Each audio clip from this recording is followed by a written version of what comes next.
నమస్కారం. సిటీ న్యూస్కు స్వాగతం. 100 ఏళ్ల చరిత్ర కలిగిన నిజాంసాగర్ పర్యాటకానికి పూర్వ వైభవం తీసుకొచ్చేందుకు ప్రణాళికలు రూపొందిస్తున్నామని పర్యాటక సాంస్కృతిక శాఖ మంత్రి జూపల్లి కృష్ణారావు అన్నారు. పర్యాటక ప్రమోషన్లో భాగంగా మంత్రి జూపల్లి కృష్ణారావు నిజాంసాగర్ ప్రాజెక్టును సందర్శించారు.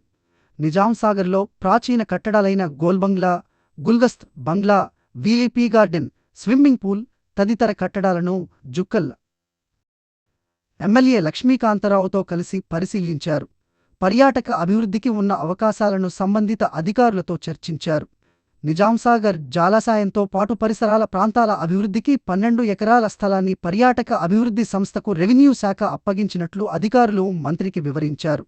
ప్రాజెక్ట్ సందర్శనకు వచ్చే పర్యాటకులకు జలాశయంలో ఆహ్లాదం కోసం బోటింగ్, జలాశయం దిగువన కాటేజీలు, ఉద్యానవనం, చిన్న పిల్లల పార్కు తదితర సౌకర్యాలు అందుబాటులో తీసుకువచ్చేందుకు ప్రణాళికలు రూపొందించాలని అధికారులకు సూచించారు. అనంతరం నిజాంసాగర్ హైడ్రో పవర్ స్టేషన్ను సందర్శించారు. ఈ సందర్భంగా మంత్రి మాట్లాడుతూ ఉమ్మడి నిజామాబాద్ జిల్లాల వరప్రదాయిని నిజాంసాగర్ ప్రాజెక్టు పర్యాటక ప్రదేశాలు అద్భుతంగా ఉందని, 100 ఏళ్లు గడిచిన చెక్కు చెదరలేదని అన్నారు.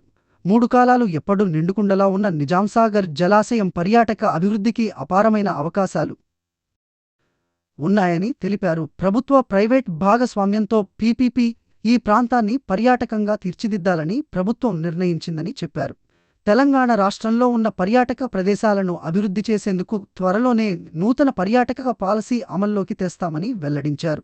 నిజాంసాగర్ హైడ్రో పవర్ స్టేషన్లో 10 మెగావాట్ల విద్యుత్ ఉత్పత్తిని పునరుద్ధరించేందుకు చర్యలు తీసుకుంటామని త్వరలోనే డిప్యూటీ సీఎం భట్టి విక్రమార్కతో చర్చించి దీన్ని పూర్తిగా ఆధునీకరిస్తామని పేర్కొన్నారు. ఈ కార్యక్రమంలో జిల్లా collector Ashish Sangwan, sub collector Kiranmayi, నీటిపారుదల శాఖ అధికారులు, పర్యాటక శాఖ అధికారులతో పాటు తదితరులు పాల్గొన్నారు.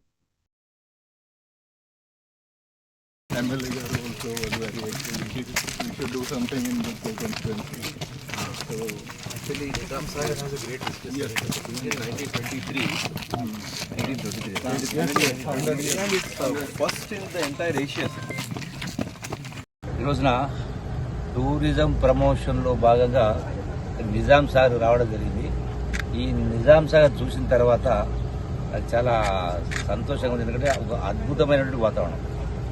అది కూడా 100 సంవత్సరాల క్రితం ఆనాడు సాంకేతిక పరిజ్ఞానం లేని శతాబ్దం కింద కట్టినది చెక్కు జరగకుండా పర్ఫెక్ట్గా పక్కా ఉంది.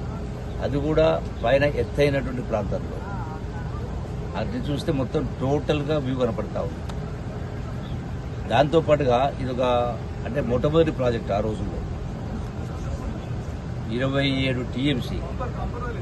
అది కూడా 365 రోజులు కూడా ఆయకట్టు నీళ్లు వాడినా కూడా ఇంకో 5 టీఎంసీలు 360 డేస్ ఉంటాయి. కాబట్టి టూరిజం డెవలప్ చేయడానికి కూడా ఇది మంచిగా అద్భుతమైన వాతావరణం. తప్పకుండా ఈ శాసనసభలోనే ఈ యొక్క టూరిజం పాలసీని కూడా ప్రవేశపెట్టే కార్యక్రమం చేస్తూ ఉన్నాం. తర్వాత అంటే మొదటి సంవత్సరం జనవరిలోనే దీనికి సంబంధించి ఒక టెండర్స్ పిలిచే కార్యక్రమం చేసి దాన్ని పబ్లిక్ ప్రైవేట్ పార్ట్నర్షిప్ అంటే ఏ స్థాయిలో ఏ విధంగా డెవలప్ చేస్తుందనే కింద ఓపెన్గా టెండర్ పిలిస్తే రకరకాల ప్రపోజ్ వస్తే వాటిని అమలు కలిసి దానికి టూరిజం డెవలప్ చేసే ప్రపోజ్ చేస్తాం. అట్లాగే ఈ టూరిజం డెవలప్మెంట్తో పాటుగా ఇక్కడ ఒక 10 మెగావాట్స్ హైడల్ పవర్ జనరేషన్ ఉంది. 2 సంవత్సరాల క్రితం అది దాన్ని డీఫంక్ట్ అయింది. సో అంటే అది కూడా పాత టెక్నాలజీ. సో దాన్ని కూడా నువ్వు హైదరాబాద్ వెళ్ళగానే అది ఎల్లుండి నుంచి అసెంబ్లీ సమావేశంలో కాబట్టి సంబంధిత మన deputy chief minister Bhatti Vikramarka గారికి, ఎందుకంటే వారు ఎనర్జీ మినిస్టర్ కాబట్టి చెప్పేసి దీన్ని వీళ్ళని తొందరగా పునరుద్ధరించే కార్యం చేసి ఆ 10 మెగావాట్ల ఉత్పత్తి చేసే కార్యం చేయడం.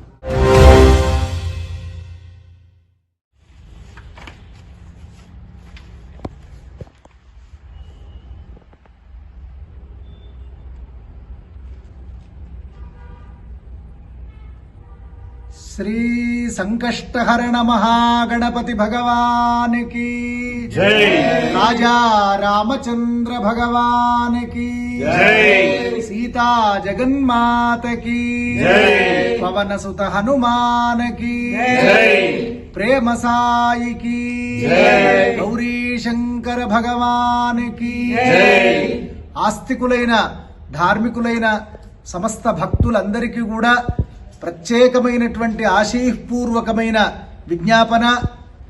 కామారెడ్డి పట్టణానికి కూతవేటు దూరంలో ఉన్నటువంటి ఉగ్రవాయి ప్రేమసాయి దివ్యమైనటువంటి ఈ మందిరంలో అనేక దేవతా వృక్షాల సాన్నిధ్యంలో ఒక అద్భుతమైన మహత్తరమైన సంకల్పం కలిగింది. మునుపెన్నడూ కూడా మనము చూడనటువంటి ఆ సంకల్పము శివకేశవ పుణ్యలింగ ముక్తి క్షేత్ర భూదాన సంకల్ప గోమహాయజ్ఞపూర్వక గోవృషభ కళ్యాణ మహోత్సవము అత్యంత వైభవంగా జరపడానికి ఇక్కడ ఉన్నటువంటి దేవాలయ ప్రతినిధులు, గురువులు, భక్త బృందం అందరూ కలిసి శ్రద్ధగా దీనిని ఆచరణ చేయడం కొరకని ప్రేరణ కలిగినది, భగవత్ ప్రేరణ కలిగినది ఈ మహత్తరమైనటువంటి ఒక కార్యక్రమము. ప్రముఖ విద్వాంసులు, శృంగేరి శారదా పీఠ విద్వాంసులైనటువంటి వేదశాస్త్ర పండితులు అపాణం శ్రీదేవి మహేశ్వర శర్మ గార్ల ఆచార్యత్వంలో అత్యంత వైభవంగా మహాపండితుల యొక్క సమక్షంలో జరగబోతోన్నది. ఇక్కడ శివకేశవ పుణ్యలింగ ముక్తి క్షేత్ర ధామముగా అద్భుతమైనటువంటి క్షేత్ర నిర్మాణ భూస్థలంలో గో వృషభ కళ్యాణం, ఆవుకు వృషభానికి వివాహము, తర్వాత గో మహామంత్ర హవనము యజ్ఞము, తర్వాత భూ సంకల్పము భూదాన సంకల్పము మొదలైన కార్యక్రమాలు అత్యంత వైభవంగా జరగబోతున్నాయి. ఈ డిసెంబర్ 15వ తేదీ ఆదివారము దత్త జయంతి రోజు. ఆ రోజు ఉదయము 9:30 గంటలకే వేలాది మంది భక్తులు ఇక్కడికి చేరుకుంటున్నారు. చుట్టుపక్కల ప్రాంతాల వాళ్ళు, కామారెడ్డి పట్టణంలో ఉండేటువంటి ఒక అనేక మంది అశేషమైనటువంటి తరతమ భేదములు లేకుండా సబ్బండ వర్ణాల వాళ్ళు, ఆస్తికులైన భక్తులందరూ కూడా ఇక్కడికి చేరుకుంటున్నారు. ఈ రోజు దేవునిపల్లి పిఎస్ పరిధిలో గత 3 నెలల కాలంలో పోగొట్టుకున్న మొబైల్ ఫోన్లపై దరఖాస్తు ఇవ్వగా వాటిని సిఆర్ యాప్ ద్వారా ట్రేస్ చేసి ఈ రోజు 8 మందికి వారి ఫోన్లను అందజేయడం జరిగింది. వారి పేర్లు వరుసగా శ్రీనివాస్ చింతమానుపల్లి, క్రాంతి కిరణ్ గౌడ్ కామారెడ్డి, శంకర్ గర్గుల్ లింగాయపల్లి సాయిలు, సుధాకర్ బ్రాహ్మణపల్లి, గుల్మార్ మహారాష్ట్ర, కనకయ్య బిట్కుంద, ప్రమోద్ బిట్కుంద వీరికి ఫోన్లో అందజేయడం జరిగింది. ఎవరైనా తమరు మొబైల్ ఫోన్ పోగొట్టుకున్నట్టయితే వెంటనే సిఈఏఆర్ యాప్ ద్వారా అప్లికేషన్ ఇచ్చినట్లయితే వాటిని చేసి బాధితులకు అందజేయడం జరుగుతుంది.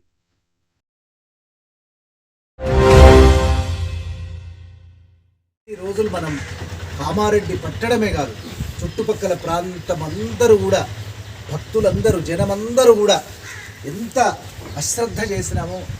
నిజంగా హనుమంతుడు చాలా సాత్వికుడు, ప్రేమమూర్తి గనక, రామభక్తుడు గనక మనందరినీ ఆయన ఇప్పటికీ కూడా పిల్లల్లాగానే చూస్తున్నారు. కానీ ఎంత అశ్రద్ధ జరిగిందనంటే కొత్త అనేక క్షేత్ర నిర్మాణాలు జరుగుతున్నాయి. కానీ 1000 ఏళ్లకు పై చిలుకున్నటువంటి ఒక ఈ క్షేత్రంలో విరాజమానుడైనటువంటి ఒక హనుమంతుడిని మనమందరం కూడా అశ్రద్ధ చేసినాం. అయినా మన యందు అత్యంత ప్రేమ కలిగి పుత్రవాత్సల్యంతో ఉన్నారు. ఇప్పటికి కూడా మనం అశ్రద్ధ చేయకూడదని ముమ్మార్లు చెప్తూ అందరం కొంచెమైనా జ్ఞానవంతులమై ఈ రామభక్త హనుమంతుడిని త్వరలో ఇంత పెద్దగా ఇవాళ గోపుర నిర్మాణం ప్రారంభమైంది.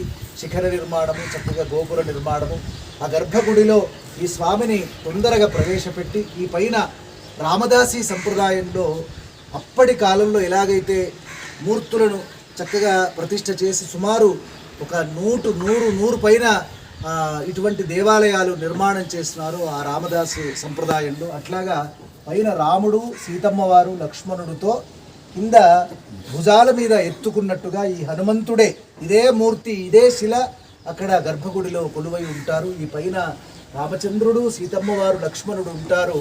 వాళ్ళకి అక్కడ అభిషేకం చేస్తుంటే ఆ జలాలన్నీ కూడా స్వామివారి నుంచి ఇట్లా జాలువారుతూ ఉంటుంటే ఆ ఆనందము చూడముచ్చటైనటువంటిది. నిజంగా ఇక్కడ చుట్టుపక్కల ప్రాంతాలలో అటువంటి సంప్రదాయంలో ఉన్న క్షేత్రం లేదు కనుక ఇది మహత్తరమైన క్షేత్రంగా రూపుదిద్దుకుంటుంది. కనుక అందరూ ముందు వరుసలో ఉండి ఈ క్షేత్రము యొక్క అభివృద్ధి కొరకు ప్రతి వాళ్ళు కూడా మనఃపూర్వకంగా ప్రార్థన చేయాలి. దాని కొరకే ఇంత తపన పడడము. అందరూ భక్తితో ఎప్పుడైతే ఈ స్వామి యొక్క గర్భగుడిలో ప్రవేశానికి అందరూ ముందుకొస్తారో అప్పుడే మన కామారెడ్డి గుండె ఊపిరి చప్పుడు ఆగిపోకుండా అందరికీ క్షేమాన్ని కలిగింపచేస్తుంది. చెరువులన్నీ బాగా నిండుతాయి, సస్యశ్యామలమై పంటలన్నీ పండుతాయి, రైతులంతా బాగుంటారు. అన్ని ప్రాణులకు గో గో గో ఇత్యాది సర్వ ప్రాణులకు కూడా మేలు జరుగుతుంది. మనుష్యాది సర్వ ప్రాణులకు అందరికీ కూడా మేలు జరుగుతుంది. కనుక ఆస్తికుల అయినటువంటి సమస్త భక్తులందరూ కూడా తక్షణమే ఈ క్షేత్రం యొక్క అభివృద్ధిలో తమ వంతుగా సేవను అందించండి. ప్రతివారు కూడా ఎవరికి ఏది చేతనైతే ఆ సేవను అందరూ తప్పకుండా అందించాలని మనస్ఫూర్తిగా ప్రార్థన చేస్తూ ఇప్పుడు ఈ రామభక్త అద్భుతమైన ధర్మధ్వజమును శిఖరము కొరకని అక్కడ ప్రతిష్ఠ చేయడానికి ఇక్కడికి వచ్చినటువంటి ఒక శిల్పులు ఉన్నారు. రండి శిల్పులు, వీరికి ఈ ధ్వజాన్ని అందజేస్తూ పట్టుకోండి. స్వామి అయ్యప్ప అందరు పట్టుకోండి. శిల్పి కనిపించారు.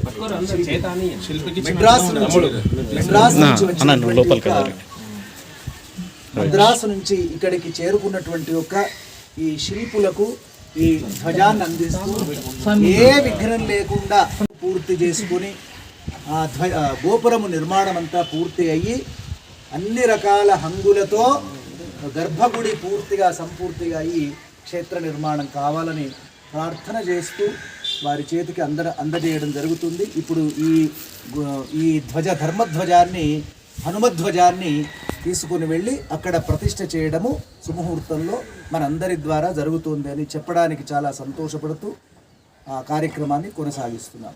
రాజా రామచంద్ర భగవానికి జై, జగన్మాతకి శ్రీరామ్ జయ రామ్ జయ జయ రామ్, శ్రీరామ్ జయ రామ్ జయ జయ రామ్, శ్రీరామ్ జయ రామ్ జయ జయ రామ్, శ్రీరామ్ జయ రామ్ జయ జయ రామ్, శ్రీరామ్ జయ రామ్ జయ జయ రామ్, శ్రీరామ్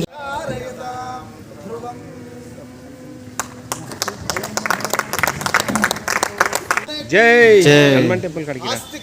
పూజ అయిపోయింది. ధార్మికులైన కామారెడ్డి పట్టణ సమస్త భక్తజనులు, చుట్టుపక్కల గ్రామాల భక్తజనులందరికీ కూడా